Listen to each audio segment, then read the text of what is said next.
Thanks for checking out the Brad and John Show podcast. This segment of the show is brought to you by John Combest's book, Stalking, Harassment, Internet Trolling, A Guide to Recovering and Rebuilding After Online Attacks. It's a great reference if you've ever been the unfortunate target of a social media attack. It's available on Amazon. Just search John Combest. That's C-O-M-B-E-S-T, John Combest, and the book will show up in your search results. Now it's time for another segment of the Brad and John Show. Can you handle it? It's me, Egbert, once again. I'm the new owner of this station. I went out and hired the best talk radio consultant, Jeff Allen from News Talk STL, and told him to hire the worst talent he could find. Jeff did exactly as I told him. Ladies and gentlemen, here are Brad and John. If someone on this committee then starts talking about somebody's bleach blonde, bad-built butch body, that would not be engaging in personalities, correct? What now? A bad-built, bleach-built body, whatever the heck that is. Okay. This is BJ Show. You can check us out. And by the way, John, I've not mentioned it. I've gone for a couple of days and I haven't done this, so shame on me. You haven't shamed me. You need to shame on me when I don't do this. Oh, not at all, man. Go ahead. We actually do the show live, 7, 8 o'clock. We're on the air right now in real time. If you're listening over the air, OTA, as we call it in the radio business, or if you're listening streaming, it is live. We take the show, we chop it up, and John, FYI, I have someplace I have to be at 9 o'clock, so I won't be able to chop the show up right away. When I get back, I'll have it chopped up, but so it'll be probably about sometime after 10 o'clock.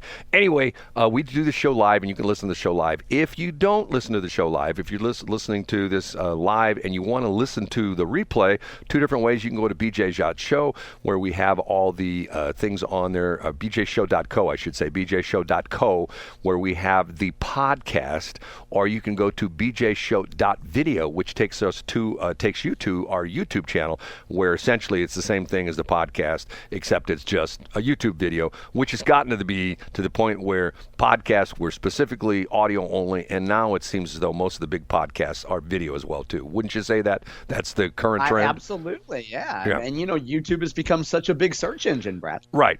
Okay. This is going to drive me nuts, because I didn't have time to take a look at it. NBC reporter, I'm surprised nobody's texted me on this, because when I normally screw up, NBC reporter and reporter related to Matthew Perry, right? Reporter, if I can get my fingers at the time. Reporter Matthew Perry, MATHEWPERRY.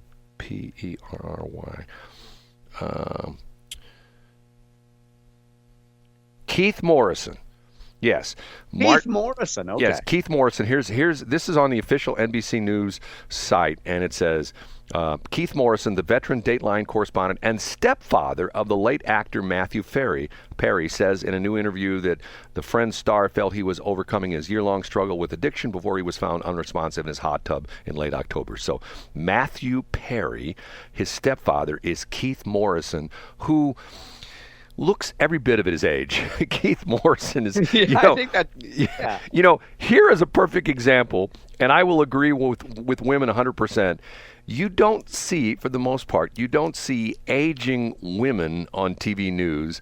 And if you look at any of these combinations of guy, gal, it's usually the older gentleman who is the anchor, and it's the young, as Rush Limbaugh used to say, the reporter-ette? Isn't that what he says? Called them reporter-ettes? Oh, no, he would call it Infobabes. Infobabes, that's right. That was my favorite version of it. Now, generally, I just call them newsreaders.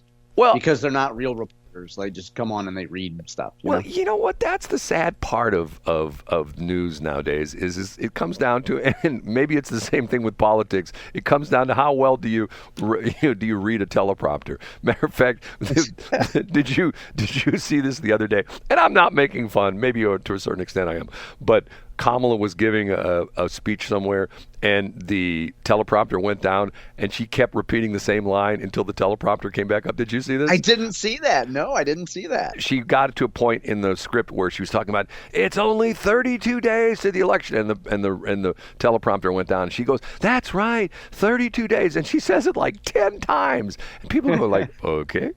can she move on? I think we figured out it's 32 days.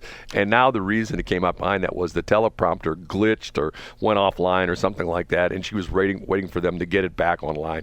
Because, once again, she can't ad-lib. And have you ever, I got into a discussion I used the word just a couple minutes ago. Have you ever heard the word vamp? Do you know what vamping means? Yeah, isn't it like kind of being over the top and like glamorous? No, vamping is if you go in the dictionary definition, because I had this argument with somebody last week. If you go in the dictionary, there's a bunch of different definitions, and one of them is a part of a shoe and stuff like that. But the vamping, as I know it, comes from the heritage of the word comes from jazz musicians, where if you vamp, you're just making it up as you go along. In other words, you're just sort of... so it's kind of like scat. Right, you're just sort of winging it, like, hey, and once again, the idea being is that somebody like Ronald Reagan could get up on stage in front of a group of people and vamp. Now, some people would say he could do that because he was an actor and he could just essentially talk off the top of his head, but we have other people who can't do that. And I think it's always sad if you go to low level, and I'm not trying to say low level, but low level on the political scale, where you get into like a city council meeting or a county council meeting, and even like a school board meeting, and the people are just horrendous speakers. You know what I'm saying? It's like... I do know. I know exactly what you mean, yeah. It's to the point where it's like, okay, you need to go home and stand in front of a mirror and practice. Or nowadays, you just, put your phone on the bed, put a pillow behind it, point it at you, and practice speaking. You know what I mean? It's not that complicated. At least it doesn't seem to be. Okay. We talked about where was I at on this? Hold on, I've lost my train of thought. Do you have something? My my teleprompter just went down. So yeah, super glitchy. Yeah. Hey, do you have any updates on? Real quick, last week we talked about TJ Show on Westplex 107.1. Can folks listen to that in the morning now? Do you have that up and running? Yeah, it's been like there for about a week and a half. And okay, I didn't know. I thought I wasn't sure. Last week you said. Because last week you said there were still a few things that you needed to work out with it, and I didn't know if you meant like the contract with them. No. We've got a done deal, but once again, inside baseball, behind the curtain, there's technical aspects of getting the show integrated into our computer system and running a whole bit. And John made fun of me because the guy's out of New York, but what I like, he doesn't sound like, he's not like a New Yorker. He doesn't talk like that, Boy, that's a stereotype, Brad. God, I hope nobody from CBS interviews you. There'll be a whole backlash. Once again, John gave me grief because of the fact that it's not a local show. Once again, I will say there ain't anybody local that I can get to because, I'm not rolling in money. The station's not, on the top of the Sevens building in downtown Clayton, and we don't have, a luxury suite at the ballpark, which I'm glad we did because I've heard some of the luxury suites, the floor's fallen through, and you can actually look through and see the seats below you. But anyway, that's a whole other story. Don't have the budget for it. So this is one of the new trends in radio. And matter of fact, it's not necessarily new. This has been the Ryan Seacrest thing for years. His network, which essentially is Premiere, which is the talk network, but it's actually done by the iHeart people. They started this doing with Ryan, where he's on the air, and as he's doing his show live, somebody cuts up the segments of the show and does quick edits on them and throws them up on the internet, specifically puts them into it like an FTP folder, if you know what that's all about. And then automatically those snippets, some of them could be like a minute, some of them could be 3, 4, 5 minutes if he does an interview or stuff like that, automatically get downloaded into computer systems at radio stations all over the country and integrated into their format. So it sounds like, that Ryan Seacrest is there in the studio, and the closest station I know that's running this is Y107 in Columbia, Jeff City, and they do a really good job with it. They do it in middays, and it sounds like Ryan's there in the studio and he's got his people. Well, that's essentially what we're doing with on Westplex 107.1. And Brad, actually, let me claim responsibility here. I was giving you grief, but that's also because I learned from Brad Hildebrand the term of McRadio and the idea of taking, Brad, occasionally you would kvetch about local radio stations running content that was not from St. Louis. Well, and I'm very conflicted by it, to be quite honest with you. And even to the point where I get pitched these types of shows every damn day of my life. I mean, I can open up my email, and I know there's one guy that's always pitching me, hey, this guy's great, and oh, this woman's wonderful, and there's something about this guy, and I got a year deal with it. Did I tell you that I did listen to one of his podcasts? I thought it was really funny. He was talking about his kids, and he was talking about the Minions movie, and how his kids are walking around talking like Minions. I thought it was funny. But see, now I'm going to ask you a weird question. Did you feel like he was a guy that could be sitting across the table for you in a bar, and you two having a beer together? I thought it was as the same way you described who's Van Markley and Van Camp? Yeah, Markley, Van Camp, and Robinson. Markley, Van Camp. I always get their name wrong because I listen to Armstrong and Getty. I have them downloaded, but I don't do the other show. Anyway, you've described them as a bunch of guys sitting around drinking some beer, talking. It sounded like on the TJ show, these folks are all real life friends, and they're just having conversations. Right, and they're being real people. They're not phony balonies, It's just like the Markley, Van Camp, and Robinson. The interesting thing on that is it's three different generations. There's a boomer. Scott Robbins is the guy who's probably, younger than me, but I think he's in his mid to late 60s. And what's interesting about Scott Robbins, who's on this station, this very station listening to called Egbert 104.5, and you can check out egbert.com, EGGBORT.com. Scott Robbins was, I believe, twice declared dead. He had massive heart attacks and was given like a 2% chance of living, and was in a coma for a while. All sorts of bizarre stuff. They talk about it every once in a while, and they talk about that, and to the point where you'd never know it. I mean, the guys did this miraculous recovery, and the fact that each of them have a different background in the radio business. Scott Robbins was a top 40 jock. I think Van Camp was a talk show guy, and Markley was a rock and roll kind of guy, like a Casey kind of format. And he's got the real deep voice. Sounds like like a Rich Dalton kind of voice. And they just sit around and they talk. And once again, it's to the point where you get the impression that these are three guys who are all very approachable, who are, have a common interest in the fact that, and a lot of times they disagree on things, but, to me, it's that is what, and because the interesting thing about it is, this is what, hold on, I got to clear my voice here.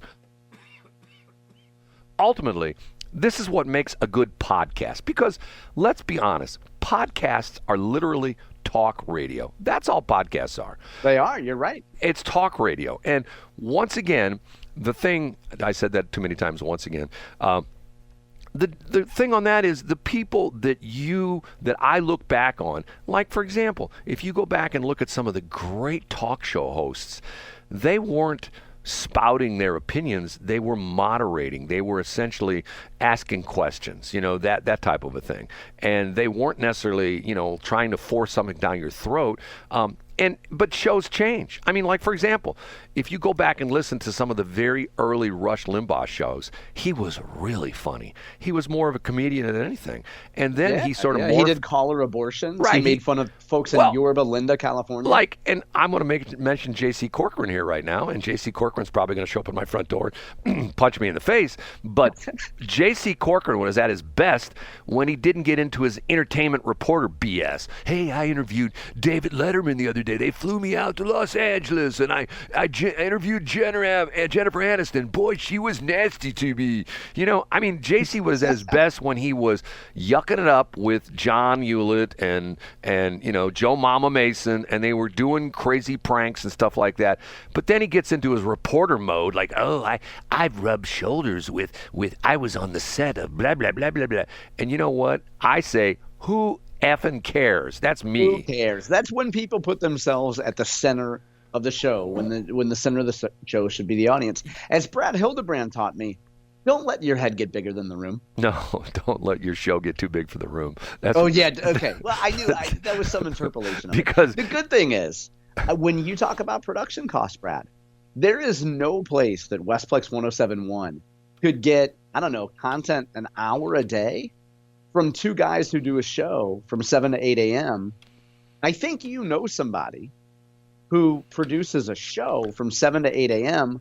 on I think they're like a sister station or like a cousin station. Anyway, I'm sure Westplex couldn't afford to put a popular show throughout the Westplex. So it's a good thing that the TJ show is on instead of whatever popular show that might be.